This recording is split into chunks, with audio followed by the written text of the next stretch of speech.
नमस्कार, ESPN 9 news में आपका स्वागत है। मैं हूं आपके साथ दिनेश कुमार। क्या देवेंद्र फडणवीस एकनाथ शिंदे को जेल की सलाखों के पीछे पहुंचाने की तैयारी कर रहे हैं? आपको बता दें कि पिछले दिनों जिस तरीके से महाराष्ट्र के मुख्यमंत्री देवेंद्र फडणवीस ने जो बयान दिया, उसके बाद सियासी हलचल तेज हो गई। आने वाले दिनों में बीएमसी के चुनाव होने वाले हैं। बीएमसी यानी कि बॉम्बे म्यूनिसिपल कॉरपोरेशन, और इस बॉम्बे म्यूनिसिपल कॉरपोरेशन में चुनाव के दौरान आप कहीं ना कहीं ये देखेंगे कि अब राजनीतिक वो दल जो एक दूसरे के सहयोगी दल के रूप में महाराष्ट्र में काम कर रहे हैं, वो अलग अलग लड़ाई लड़ते हुए नजर आएंगे।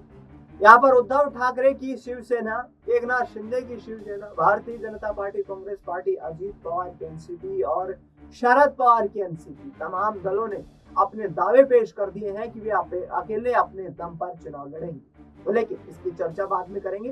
पहले एकनाथ शिंदे और देवेंद्र फडणवीस के बीच उलझी हुई इस गुत्थी पर चर्चा कर लेते हैं कि आखिरकार ऐसा क्या हुआ देवेंद्र फडणवीस को कि एकनाथ शिंदे को जेल की सलाखों के पीछे पहुंचाने के लिए आमदा हो गए।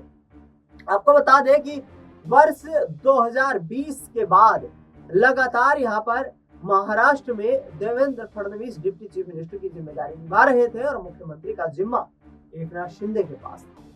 लिहाजा परिवहन विभाग में 2800 करोड़ रुपए के घोटाले के आरोप देवेंद्र फडणवीस द्वारा पुरानी सरकार पर लगा दिए, जिस सरकार के मुखिया एकनाथ शिंदे और शिंदे साहब के पास ही परिवहन मंत्रालय था। ऐसे में कहीं ना कहीं इस बात की अब चर्चा जोर शोर से हो रही है कि क्या एकनाथ शिंदे की शिवसेना को ठिकाने लगाने की तैयारी भारतीय जनता पार्टी कर रही है, क्योंकि एकनाथ शिंदे की शिवसेना को लेकर के जिस तरीके का माहौल दिखाई दे रहा है, क्योंकि महायुति संरक्षक की लड़ाई जो है वो यहाँ पर दिलचस्प हो गई।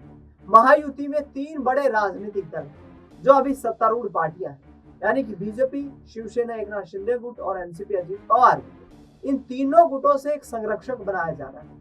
उस संरक्षक बनाए जाने को लेकर एकनाथ शिंदे गुट सक्रिय होता हुआ नजर आ रहा है। एकनाथ शिंदे गुट की तरफ से कहना है कि महायुति संरक्षक हमारे दल से बनाया जाए। लिहाजा एकनाथ शिंदे इस सरकार में उनके पास कुछ भी दिखाई नहीं देता, ऐसा प्रतीत होता है, क्योंकि पहले वो मुख्यमंत्री की लड़ाई को लेकर लड़ते नजर आते हैं। उनकी तरफ से साफ तौर पर कहा जाता है कि किसी को भी महाराष्ट्र में ये नहीं कहा गया था कि मुख्यमंत्री कौन बनेगा, यानी कि जो चुनाव था वो मेरे चेहरे पर ही लड़ा गया, यानी कि एकनाथ शिंदे के चेहरे पर ही चुनाव लड़ा गया। पार्टी को 86 सीटों पर चुनाव लड़वाया गया, 57 सीटों पर एकनाथ शिंदे गुट ने जीत दर्ज कर ली, लेकिन मुख्यमंत्री जो है वो देवेंद्र फडणवीस बन जाते हैं, क्योंकि भारतीय जनता पार्टी को अप्रत्याशित जीत महाराष्ट्र में नसीब है। ऐसे में कहीं ना कहीं 2800 करोड़ रुपए की लेन देन की अनियमितताओं के चलते मुख्यमंत्री देवेंद्र फडणवीस की तरफ से जो आदेश जारी किए गए हैं, उन आदेशों में अब कहीं ना कहीं पूर्व मुख्यमंत्री एकनाथ शिंदे फंसते हुए नजर आ रहे हैं।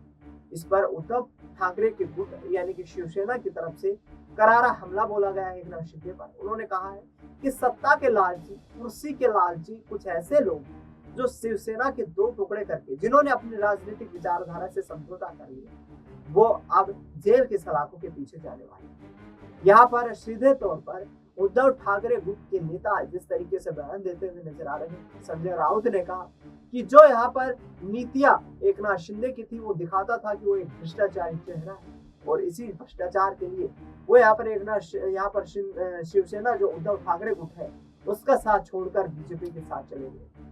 हमारे साथ किसी तरीके का सीएम कुर्सी को लेकर कोई खेल नहीं हुआ था, लेकिन चंद दिनों के सत्ता के सुख के लिए उन्होंने अपने राजनीतिक जीवन को अंधकार में डाल दिया। देखना दिलचस्प होगा कि आखिरकार मुख्यमंत्री एकनाथ शिंदे किस तरीके से कड़ा फैसला लेते हुए नजर आते हैं। फिलहाल इस खबर में इतना ही। देश दुनिया की तमाम बड़ी खबरों के लिए आप देखते रहिए एसपीएन 9।